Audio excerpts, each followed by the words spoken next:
네, 증시 인사이트 이어가겠습니다. 오늘 시장은 2차 전지가 블랙홀처럼 모든 자금을 다 빨아들이는 그런 모습이지만은 우리나라 산업이 이렇게 2차 전지만 있는 것이 아닙니다. 아주 다양한 산업이 있다는 점에서 우리가 두루두루 분석을 해볼 필요가 있을 것 같습니다. 오늘은 하나증권 김승준 연구원 모시고 건설과 건자재주에 대해서 살펴보겠습니다. 어서 오십시오. 네, 안녕하세요. 먼저 한경 비즈니스가 선정하는 상반기 베스트 애널리스트 건설 부문 수상 첫 수상이시죠? 네. 소감 한 말씀. 뭐 다들 좋게 봐주셔서 그래서 이번에 1등을 해서 좀 기쁘고요. 그래서 하반기에도 더욱더 열심히 하도록 노력하겠습니다. 네, 하여튼 좋은 분석 많이 내주시기 바랍니다. 자, 최근 부동산 관련 뉴스를 보면 작년에 아주 급격한 하락세를 보이던 것이 바닥을 찍었다. 또는 일부 회복세가 보여 일부 지역은 또 몇 주째 오름세를 보이기도 하고요. 이런 모습이 보이는데 최근 매매 수급 동향이나 청약 상황 이런 부동산 시장부터 한번 좀 짚어주시죠. 네, 사실 이제 서울과 수도권 위주로는 이미 벌써 바닥을 찍고 올라가고 있는 그런 모습을 보여주고 있고요. 반면에 지방 같은 경우에는 이제 양극화가 서울과 다르게 아직까지는 올라오지 못하는 모습을 보였었는데 이제 5월 실거래가부터는 어떻게 보면 지방에서도 이제 플러스 전환을 하기 시작하면서 바닥을 확인하고 있는 모습이다라는 게 좀 보여지고 있습니다. 이제 여기에서 이제 청약 같은 경우에도 서울과 수도권에서는 여전히 잘 되고 있는 모습을 보이고 있는 반면에 지방은 아직까지는 1순위 같은 경우에 이제 미달이 나고 있는 그런 모습들을 보여주고 있죠. 네, 전체적으로 이제 기온이 좀 다르다고 표현해야 될까요? 하여튼 조금 냉기가 가시는 그런 상황인데 서울 수도권과 지방에 좀 차이가 있다는 그런 말씀이네요. 자, 그다음에 분양가가 많이 올랐다는 뉴스도 많이 눈에 띄는데 비강남권에서도 평균 4천만 원 넘었다 이런 얘기 있어요. 그 전체적인 경기가 그렇게 썩 좋은 건 아닌데도 불구하고 분양가 오르는 이유는 뭡니까? 사실 이제 뉴스에서 그렇게 나온 지역이 이제 구의역 쪽이거든요. 네. 근데 구의역은 사실상 강변이랑 좀 가까운 곳이어서 원래도 워낙 비싼 동네로 인식이 되었던 거라 그렇게 놀라웠던 분양가 가격 자체는 아니라고 저는 보고 있습니다. 네. 다만 이제 어떻게 보면 조금 분양 가격이 서울에 이제 다시 올라가고 있는 그런 모습들을 보이면서 그런 뉴스들이 나오는 것 같은데요. 전반적으로 서울 이제 바닥 찍고 올라가는 그런 모습들을 보이고 그러한 추세가 계속 우상향이 되는 그런 그림들을 그리다 보니까 전반적으로 청약을 이제 넣어야 되지 않을까라는 청약 수요가 몰리면서 계속 그런 가격을 끌어올리는 그런 모습이 나타나고 있는 것 같습니다. 이 원인은 아무래도 좀 건자재 원재료비가 좀 높아진 것도 영향이 좀 있죠.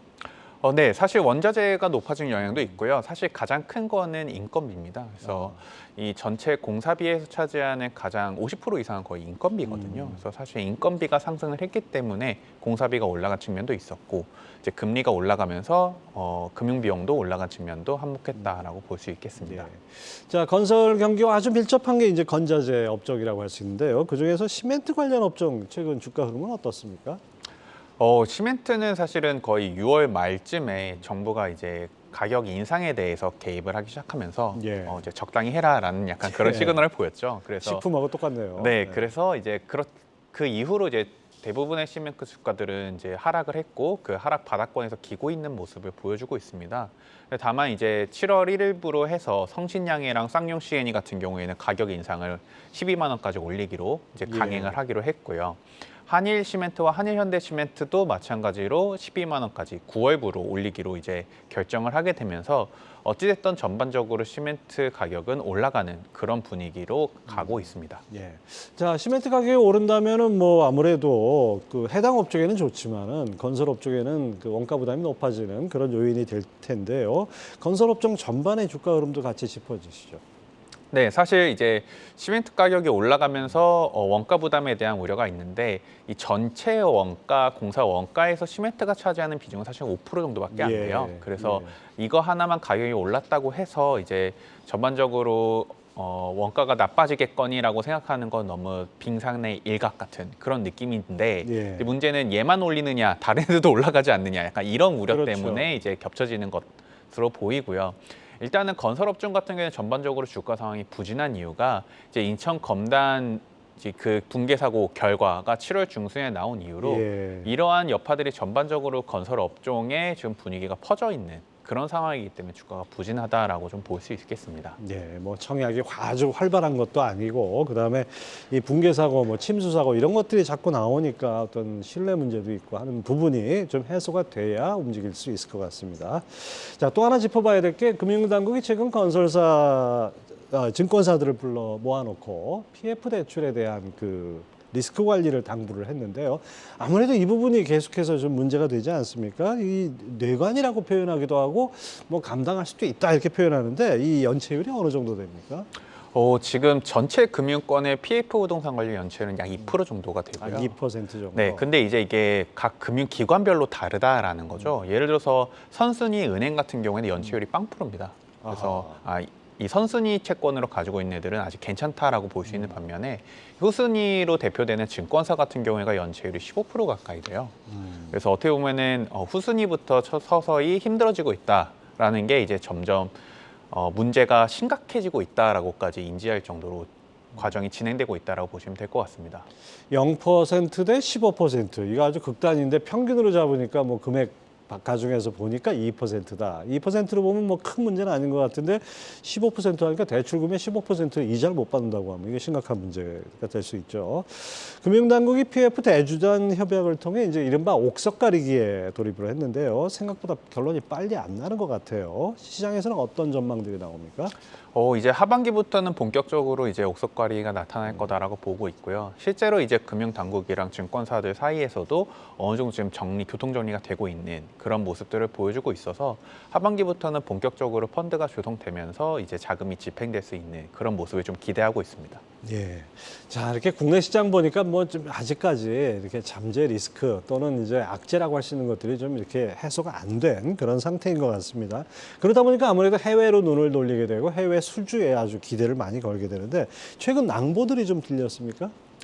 네, 최근에 이제 뉴스들을 통해서 우리가 확인해 봤던 점은 우크라이나 관련된 재건 관련된 MOU들이 좀 얘기가 나왔었죠. 그래서 현대건설 같은 경우에는 이제 우크라이나 공항 확장에 대한 MOU를 맺었었고, 그리고 삼성물산 같은 경우에는 스마트시티에 대한 부분, 그리고 대우건설 같은 경우에는 이제 그 옆 동네 나라인 폴란드에 있는 건설업체와 같이 협력 관계를 맺는 MOU 등 이제 우크라이나의 재건에 관련된 것들을 준비를 하고 있는 모양입니다. 근데 이게 어떻게 보면 좀 실체가 있다라고 볼 수도 있는 것이 그 이유는 뭐냐면 결국은 우리나라가 우크라이나에 차관을 할 거거든요. 즉 돈을 굉장히 저리에 빌려줄 거라고 지금 보고 있는 상황이기 때문에 빌려준 만큼 그 이상으로 수주로 돌아올 수 있다라고 보고 있어서요. 그렇죠. 차관을 주고 우리 기업들이 수주하고 이렇게 하는 형태가 유력하다고 볼 수 있겠네요. 네, 그렇죠. 그래서 그렇게 보고 있기 때문에 이제 어떻게 보면 우크라이나에 대한 좀 기대감이 있는 상황입니다. 근데 다만 이게 지금 전쟁의 양상이 아직까지 결과가 어떻게 끝을 맺을지에 대한 것들이 어떻게 보면 좀 머릿속에 그려지지 않는 상황이기 때문에 당장에 그게 주가에 반영될 수 있는 시기는 아니지만 결국 우크라이나와 러시아 간의 전쟁이 어떻게 끝나가느냐 그 시기에 따라서 이제 다시 관심을 받을 수 있을 거라고 보고 있습니다. 뭐 우크라이나 아니어도 뭐 사우디 네옴시티라든지 다른 뭐 미국의 인프라 투자라든지 다른 해외 수요는 꽤 많이 있는데 여기에 우크라이나 재건 수요까지 더해진다면은 해외에서는 아주 기대가 좀 될 수 있겠네요. 자, 최근 투자 의견에 변동이 있는 종목들이 좀 눈에 띕니다. 어떤 종목에 어떤 의견이 변동이 있고 그 배경이 뭔지 좀 들어볼까요? 네, 일단 의견에 대한 변동이 있는 건 가장 큰 건 시멘트입니다. 아무래도 시멘트 이제 전반적으로 가격을 못 올릴 거다라고 생각했던 것들이 이제 업체들이 이제 강행을 한 거죠. 그래서 올릴 거다라고 분위기가 반전이 되고 있는 상황이고 다른 시멘트사들도 그에 동참할 거라고 보여지기 때문에 전반적으로 이 피해 상승에 따른 추정치, 즉 실적이 좋아질 거라고 전망이 바뀔 수가 있습니다. 이제 그거에 따라서 당연히 주가의 움직임은 우상향이 돼야 되는 거는 맞다라고 보고 있고요. 그리고 다른 측면에서 이제 어떻게 보면 삼성 엔지니어링 같은 경우에도 지금 굉장히 3만 원대에서 계속 주가가 어떻게 보면 계속 기고 있는, 그러니까 올라왔다가 기고 있는 그런 모습을 보여주고 있는데 장기적인 관점에서 보면은 삼성 엔지니어도 굉장히 좀 매수할 만한 종목으로서 보고 있습니다. 그 이유는 내년도부터 이제 말레이시아에서 수소 관련된 플랜트가 이제 건설, 즉 EPC를 시작을 할 텐데요. 그때부터는 수소에 대한 어느 정도의 좀 밸류에이션이 다시 부각을 받을 수가 있고 이에 따라서 삼성 엔지니어링이 화공 EPC로서의 건설로만 남을 거냐, 아니면 여기서 수소를 생산할 수 있는 생산자로서 이미지를 바꿀 거냐에 따라서 상승에 대한 여력이 달라질 수 있을 거라고 보고 있습니다. 자, 건설업 중에 탑픽을 꼽아주신다면요? 현재 탑픽은 이제 LX 하우시스고요. 아직까지는 인테리어 업종을 좀 좋게 보고 있습니다. 왜냐하면은 인테리어는 결국은 가장 중요한 건 이 매매 거래량인데요. 예. 연초부터 서울 수도권이 바닥을 찍으면서 올라오기 시작하면서 매매 거래량 또한 그에 따라서 증가를 해왔고요. 거기에 따라서 당연히 인테리어 수요 또한 늘어날 거라고 예. 보고 있기 때문에 실적은 좋아질 거다라고 기대하고 있는 상황입니다. 그래서 하우시스 같은 경우는 1분기에 이미 흑자를 기록해준 모습을 보여줬기 때문에 2분기는 1분기보다 더 좋을 거다. 이런 기대감이 있어서 하우시스를 제일 좋게 보고 있습니다. 예. 자, 하반기 건설업종 주요 이슈나 이벤트, 뭐 주목해야 될 지표 어떤 것들이 있을까요? 일단 가장 중요한 건 아무래도 계속 매번 나오고 있는 청약에 대한 결과들을 계속 확인해 볼 필요가 있죠. 그래서 분위기가 바뀌어가고 있는지가 가장 중요하고요. 가장 큰 이벤트로는 이제 8월 중순에 GS건설이 진행하고 있는 나머지 83개 현장에 대한 결과가 발표가 될 예. 예정입니다. 그래서 그 결과에 따라서 이 국토부의 반응과 대응, 그리고 그게 결국 전반적인 주택주에 어떻게 영향을 미칠지를 좀 유심히 볼 필요가 있습니다. 예. 뭐 건설업종 투자 전략 어떻게 짜야 될까요? 하반기에는? 우선 하반기에는 주택주 같은 경우에는 아직까지는 관망을 좀 보고 있고요. 인테리어와 그리고 시멘트주 위주로 좀 매수를 하기를 추천을 드립니다. 네, 아무래도 건설주는 조금 더 지켜볼 필요가 있을 것 같습니다. 인테리어와 시멘트주를 한번 주목을 해보시기 바랍니다.